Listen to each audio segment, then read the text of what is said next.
Olá, terceiro ano, tudo bem? Vamos dar início então à nossa terceira aula. Nós estamos abordando desde a última aula os chamados requisitos essenciais da petição inicial.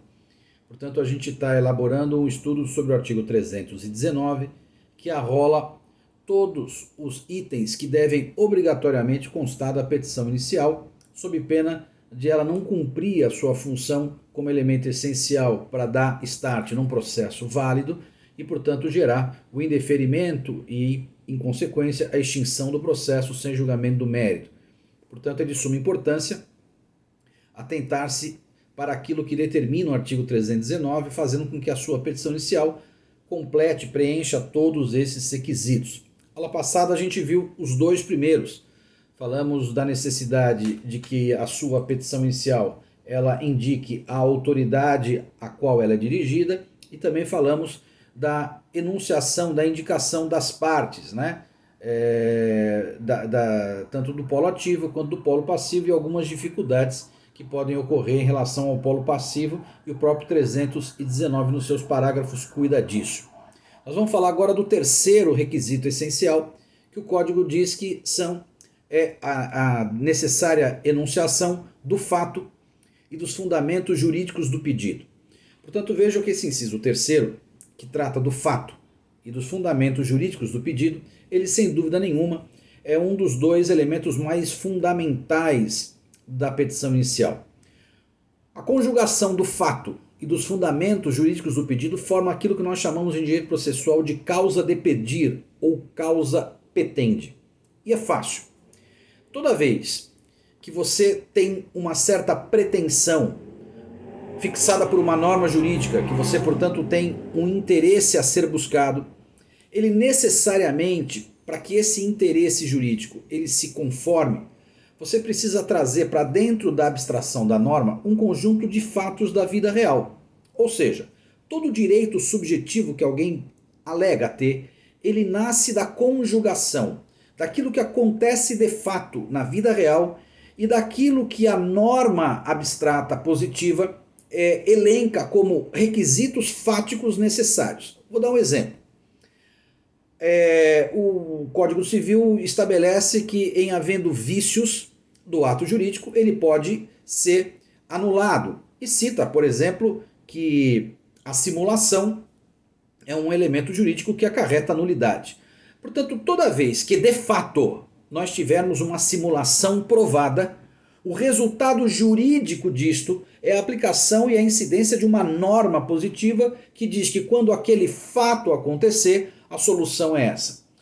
Vimos na aula passada um outro exemplo. Quando alguém diz que tem direito a uma reparação porque foi atropelado, o direito à reparação, que é um direito subjetivo, ele está condicionado à existência de fato de uma ação dolosa ou culposa de alguém que, por nexo de causalidade comprovado, tenha de fato causado a você um certo e determinado prejuízo.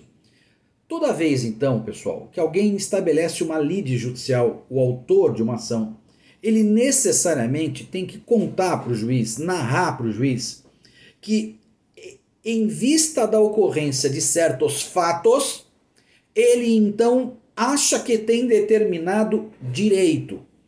Há, portanto, numa demanda apresentada por um autor de uma ação judicial, sempre uma conjugação daquilo que acontece no mundo do fato e aquilo que acontece no mundo do direito. Há, portanto, dois motivos, duas razões para que se apresente uma ação em juízo. Uma razão, um motivo de fato e uma razão e um motivo de direito.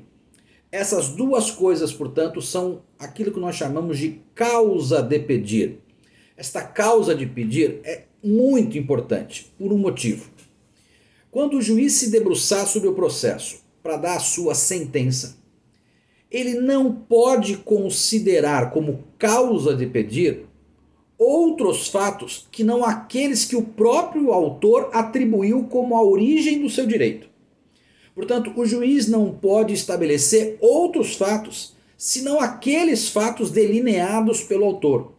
O juiz, portanto, deve partir do mundo dos fatos que o autor lhe narrou. O juiz não pode trazer para a solução fatos que o autor não tenha dito. Inclusive porque o réu, quando apresentar a sua defesa, o réu vai contestar a causa de pedir do jeito que o autor estabeleceu como aquilo que ele pretende ser verdade.